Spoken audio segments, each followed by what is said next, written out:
Hello students, welcome to Janu Max. இன்னைக்கு சாப்டர்ல என்ன பார்க்கணும்னா 12th ஸ்டாண்டர்ட் மேக்ஸ் சாப்டர் 2ல third sums பார்க்க போறோம். சிம்பிளிஃபைல எக்ஸசைஸ் 2.1ல summation n equal to 1 to 12 வரைக்கும் I power n simplify the followings அப்படின்னு கொடுத்திருக்காங்க. சோ இதுல வந்து என்ன பண்ணாங்க முன்ன ரெண்டு சம்முக்கு क्वेश्चन கொடுத்திருந்தாங்க. சோ இதுல வந்து summation கொடுத்துட்டாங்க. அப்ப n ஓட வேல்யூ I பவர்ல n இருக்கு. அப்ப n க்கு பதிலா என்ன சப்ஸ்டிட்யூட் பண்ணனும் 1 ல இருந்து 12 வரைக்கும் சப்ஸ்டிட்யூட் பண்ணனும். ஓகேவா? அப்ப சொல்யூஷன்ல क्वेश्चन फर्स्ट எழுதிக்கோங்க summation n equal to 1 to 12 I power n ஓகேவா சோ இப்போ n க்கு பதிலா என்ன சப்ஸ்டிட்யூட் பண்ணலாம் நம்ம 1 ல இருந்து 12 வரைக்கும் சப்ஸ்டிட்யூட் பண்ணனும் சோ இப்போ எப்படி எழுதலாம்னா I power 1 plus I power 2 next plus I power 3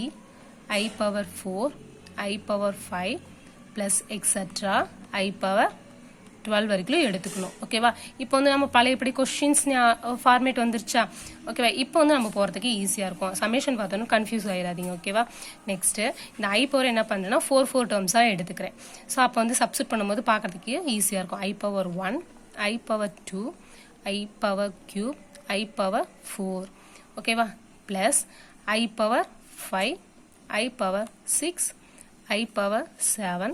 I power 8 okay நான் இங்க வந்து இதுக்கு உண்டான சப்ஸ்டிட்யூட் பண்ற நம்பர்ஸ் எல்லாம் வந்து தனியா எடுத்து எழுதிருக்கேன் சோ அது பார்த்து எழுதுறதுக்கு ஈஸியா இருக்கும் next I power 9 I power 10 I power 11 plus I power 12 ஓகேவா நான் இத என்ன பண்ணிட்டேன் பிரீஃபா எழுதிட்டேன் இப்படி எழுதும்போது என்ன பண்ணனும்னா நீங்க இத இருந்து காப்பி பண்ணி எழுதுறதுக்கு ஈஸியா இருக்கும் நமக்கு I பவர் 1 ஓட வேல்யூ என்னன்னு தெரியும் I பவர் 1 ஓட வேல்யூ I அத கொண்டு நீங்க சப்ஸ்டிட்யூட் பண்ணிக்கலாமா நெக்ஸ்ட் I ஸ்கொயர் ஓட வேல்யூ என்னது -1 so -1 அப்படி போடலாம் plus into minus minus ன்னு தெரியும் next I cube ஓட வேல்யூ -I I பவர் 4 ஓட வேல்யூ +1 so இதுக்கு சப்ஸ்டிட்யூட் பண்ணிட்டோம் next இதுல வந்து பாருங்க I பவர் 5 6 7 8 ன்னு இருக்கு so 5 ல எத்தனை 4 இருக்கும் 1 4 இருக்குமா I பவர் 4 ஓட வேல்யூ 1 நமக்கு தெரியும் சோ இது என்னன்னு பண்ணலாம் அதுல 4 வந்து லெஸ் பண்ணிட்டு ரிமைண்டர் இருக்குறது எழுதலாமா சோ இதுல I பவர் 4 லெஸ் பண்ணா ரிமைண்டர் 1 இருக்கும் இதுல I பவர் 4 லெஸ் பண்ணிட்டா ரிமைண்டர் 2 இதுல I பவர் 4 லெஸ் பண்ணிட்டா ரிமைண்டர் 3 இதுல 4 லெஸ் பண்ணிட்டா 4 இருக்கும் சோ திரும்ப ரிமைண்டர் நமக்கு சப்ஸ்டிட்யூட் பண்றதுக்கு ஈஸியா இருக்கும் நாளை I பவர் 4 அப்படியே வெச்சுக்கோங்க நெக்ஸ்ட் இதுல 9 ல எத்தனை 4 இருக்கு ரெண்டு 4 இருக்கு 8 அப்ப ரிமைண்டர் என்ன இருக்கும் 1 ஏனா I பவர் 4 க்கு நம்ம 1 ன்னு சப்ஸ்டிட்யூட் பண்ணும்போது அது 1 ஆயிடும் சோ அதனால என்ன பண்ணலாம் நாமளே சப்ஸ்டிட்யூட் பண்ணிட்டு மீதி இருக்குற எழுதிக்கலாம் சோ I பவர் 1 இருக்கும் ரெண்டு டைம் போய்டும் நெக்ஸ்ட் I பவர் 2 இருக்கும் 10 ல 8 போயிடுச்சுனா இருக்கும் 4 4 8 போயிடுச்சுனா 2 இருக்குமா சோ அந்த 2 I power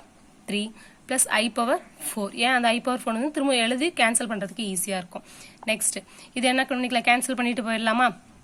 -1 +1 cancel +i -i cancel ஆயிடும் அதே மாதிரி இதுக்கு வேல்யூ சப்ஸ்டிட்யூட் பண்ணி இதெல்லாம் கேன்சல் ஆயிடுச்சா இந்த 0 ஆயிடும் plus I பவர் 1 ஓட வேல்யூ பாருங்க I பவர் 1 ஓட value I next I square ஓட வேல்யூ -1 I கியூப் ஓட வேல்யூ -i I பவர் 4 ஓட வேல்யூ +1 next அதே மாதிரி இதுக்கு சப்ஸ்டிட்யூட் பண்ணலாமா I பவர் 1 அதனால வேல்யூ 1 I ஸ்கொயர் ஓட வேல்யூ 1 I கியூப் ஓட வேல்யூ -i plus I 4 ஓட வேல்யூ 1 சோ அப்படி எழுதிட்டனா ஈஸியா சப்ஸ்டிட்யூட் பண்ணிக்கலாம் இப்போ கேன்சல் பண்ணுமா +i -i cancel -1 +1 cancel next +i -i cancel -1 +1 cancel so எல்லாம் கேன்சல் ஆயிட்டு ரிமைண்டர் நமக்கு வேல்யூ 0 ஓகேவா சோ இதுதான் இதோட வேல்யூ summation n = 1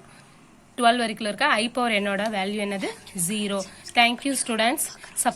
subscribe பண்ணுங்க next videosல உங்களுக்கு கேட்ட sums வரும்